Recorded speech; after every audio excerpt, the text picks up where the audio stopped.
Yo, what's up guys, welcome back to another video. This is a reaction to another casually explained video, and this one is the English language.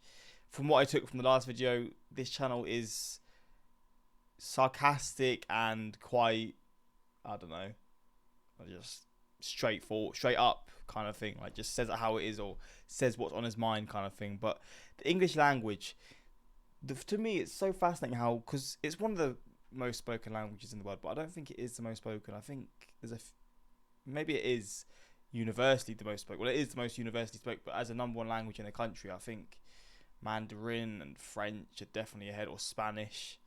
It's something like that. But English is like the language of, I don't want to say of the world, but I think it's the language that people will speak as their second language. Is a lot more common than other languages. And I don't know how it came to that, because it isn't the most spoken language in the world. So how it became the kind of the universal language in a sense, it's just interesting to me. I guess it might be to do with probably the timing of when the UK became the most powerful country. It's probably perfect timing for it then to come into the world that we're in now, where because they colonized so many countries and English was, I guess, then taught in those countries. It then led into the 19th century, or sorry, the 20th century, where then the US became the global superpower, and because English is spoken in the US, it just sort of became what it is now because of all the internet and all this sort of stuff and just all these things. But how it happened, I don't know.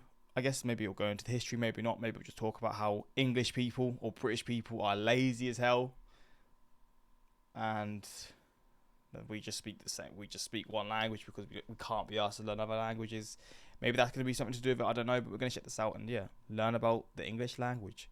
While most people in the world are forced to learn English if they ever want to leave their country for an international career, English speakers routinely visit other countries for leisure, not learn the language, and then get mad when no one understands.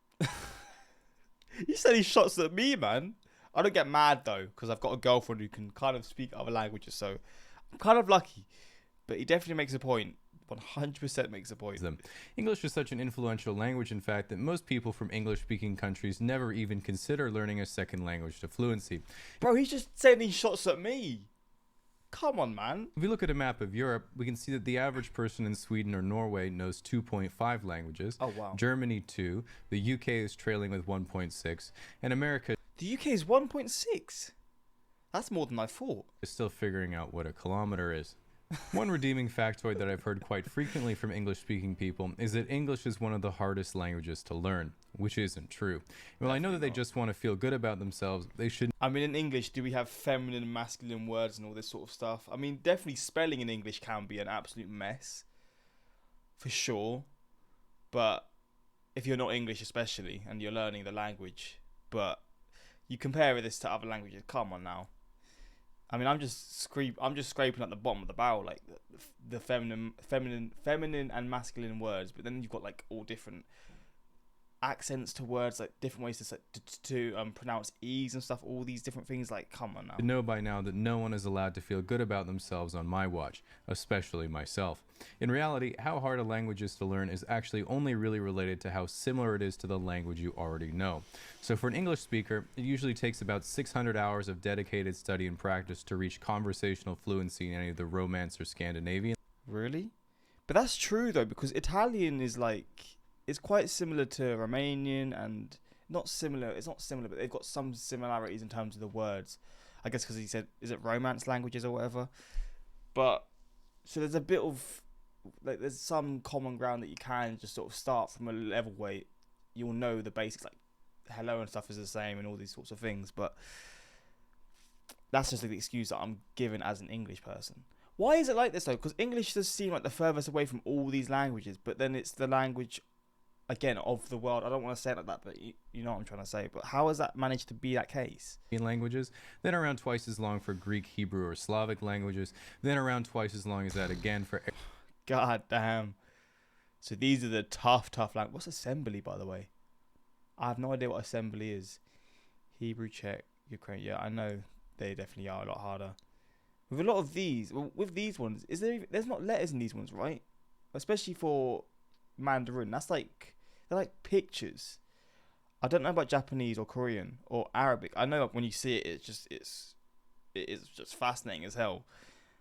And I think Arabic, they start writing from the right hand instead of the left, which is also, that's not related to it, but it's just fascinating. I'm talking too much. This is 1 minute into the video. Arabic, Japanese, Korean, Assembly, or Mandarin. So if you're learning English and speak any of those languages, then pretty much the reverse applies. What is true, though, is that English has quite a few quirks that make it easier to learn than other languages in some ways, and quirks that make it way harder as well. One of the best features of English is that we don't have masculine, feminine, or neutral. We just have the definite article, the. The table, the refrigerator, and there are no regular nouns with gender, making English the ultimate safe space language. The downside, however, is that while I was trying to learn French, I would say, j'aime le chocolat. And people would say, le chocolat, le. The North Americans are so stupid. And that would hurt my feelings because I was trying my best. But when anyone is learning English as a second language and they say, the chocolate, and then I say, the chocolate, and they're like, the chocolate. And I always think, not so easy now, is it, baguette boy? This is why you haven't been a world superpower for 300 years. Wow. What I'm trying to say is that while English nouns have no gender, the definite article the is a nightmare for most trying to learn it because one of the most difficult sounds to pronounce in English is the TH sound. Really? See, that's fascinating because obviously to me it's simple, but then in Romanian there's like this tongue rolling thing. I can't do it. To pronounce words, I can't do that. How can I tongue roll? I've never done it before, but it's one of those things, I guess, if you've grown up with it, it's easy as hell. But to me, I literally cannot do it. So I'm like, well, I can't physically say this word. So I guess, again, it's the same way round for this, although you don't need to tongue roll. So maybe it just takes more training with this one. I mean, not for me, I fucking nailed it, but for non-English speaking people, who usually replace it with a Z, D, or an F. And if you've ever talked to someone learning English, you'll notice that one of the hardest words to pronounce is squirrel. Again, not for me, it's really just home run after home run. But if you're really looking to knock someone international down a few pegs, here's a few things that can be extremely hard to say even for English speakers, so when I put it on the screen, we can all try to say it at the same time. Anemone. Anemone. That's from Finding Nemo, right? Anemone. I swear it's from Finding Nemo. 3,000. 3,000ths. 3,000ths. Oh my. 3,000ths. That is hard. Rural brewery. Rural brewery. Oh my days. Rural brewery. I can't even say brewery. Brewery. Rural brewery. God, I can't even say brewery, man. That's hard. Oh. Thanks, guys. I needed that. Additionally, in comparison to Romance languages, pronunciation in English isn't always consistent phonetically. As an example, in French you have bon, son, pon, font. But if you try that in English, you get hat, rat, chat, wet. So it just doesn't work. I mean, if you come across because it's not what, it's what, right? a word you haven't seen in English before, it's sometimes impossible to know how it's pronounced. That's very true. Because sometimes they're pronounced completely different. Take these, for example. Though, through, thought, tough, cough, plow, and sometimes you even have hiccups. Not me though, obviously, I never choke. Within English, there are also many dialects of the same language. For example, while American English is mostly removing redundancies in spelling and saying eggplant instead of aubergine or niche instead of niche, again, basically anything that takes more power away from the French, British English removes a lot of redundancies. What, is it just beef between the US language, the US English and French? I guess there's probably just there's some deep beef there or something. Redundancies from entire words. As an example, in American English, you would say, I have to go down the elevator and get a ride so I can go and work out. But in British English, you just say, I have to take the lift so I can get a lift so I can go and lift. And then that's so true. What the fuck? And in Australian English, they just completely change entire sentences in the most internationally destructive way possible. Well, I feel like Australia is a mixture of American English and British English. Or just English, I guess. I feel like it is just a mixture of the two. As an example, in Australian English, you would say, Oi, don't you love it when a good cunt's wearing a hot pair of thongs? Well, most North Americans would say, oh my goodness gracious, Rachel, get the Bible. What that actually translates to in American English is, hey, don't you love it when your friend is wearing a cool pair of flip-flops?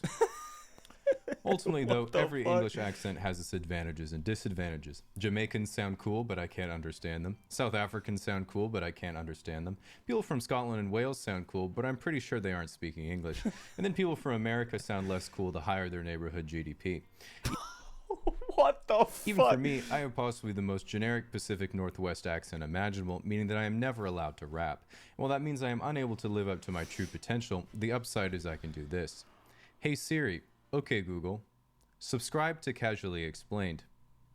If that didn't work, you're lucky you're wearing headphones What the fuck? because next time you have them out for 20 seconds, I'm texting your mom. I am just kidding, of course. I can already do that from my phone. He's so dry, man. What the fuck? This is why you haven't been a world superpower for 300 years. Napoleon awakes. I love how the French guy corrected him with the baguette and he corrected him with the rifle. My man is playing both sides at the same time. I love how in World War II, America named a type of Sherman tank Squirrel just to fuck with the Germans. Is that is that a hard word for Germans to say? I know it's a hard word in general, but for Germans, is it specifically harder? I cracked that when he says assembly language. What is it? Oh my god. I was confused. I was like, assembly. Oh, is it just me like...